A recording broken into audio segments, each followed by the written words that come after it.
Дали двајцата гинеколози од Струшката општа болница се единствените гинеколози во државава кои покрај примарната здравствена дејност која обавуваат во државните здравствени установи ординираат и дома во нелегални ординации? Од Државниот здравствен и санитарен инспекторат побаравме одговор дали имаат сознанија и за други гинеколози кои работат нелегално, некои дури и во субстандардни услови.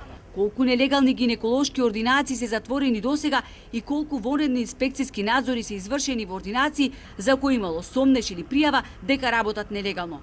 Покрај ова, побаравме и до објаснување за вчерашното соопштение поврзано со нелегалната ординација на Струшката докторка гинеколог, во кое меѓу другото се вели: просторијата во која се одвивала гинеколошко-акушерската дејност е во сопственост на доктор Запаша, доктор специјалист по гинекологија и акушерство, вработена во Струшката општа болница. При надзорот приложен е договор за отстапување на користење на простор од 1.2021 година, каде стои дека просторијата се издава на мревено користење на ПЗУ доктор Благоја Парталовски. Нема одговор на прашањето зошто во месец јануар годинава просторијата се издава времено да ја користи доктор кој е во пензија цели 13 години.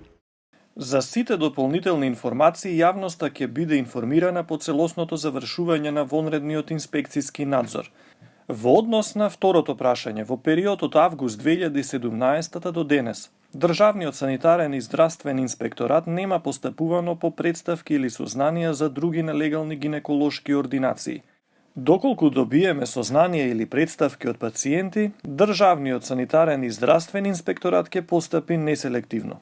Во услови кога Државниот санитарен и здравствен инспекторат цели 4 години не извршил ниту еден инспекцијски надзор, оти немали сознанија, социјалните мрежи вријат од коментари во кои пациентките отворено пишуваат дека и матричните гинеколози, иако не смеат, им наплатувале за здравствените услуги.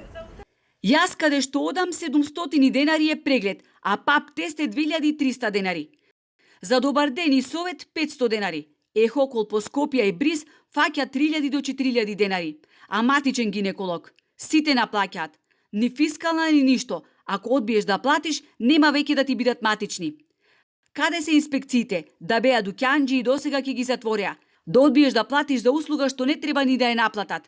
Ги сотреа луѓето, арач, кој колку сака и како сака си зема. Ке имали крај на ова самоволие и некаков ред во ова безредие. Срамота. За ова уредно побаравме информација од Министерството за здравство, но со одговор не удостоија. Не интересираше дали Министерството има информација за оваа појава и што превзели во врска со ова. Дали се санкционирани досега некои матични гинеколози кои им наплатували на пациентите и колкав е нивниот број. Кој треба да ја контролира работата на матичните гинеколози и да постапува по ваквите случаи.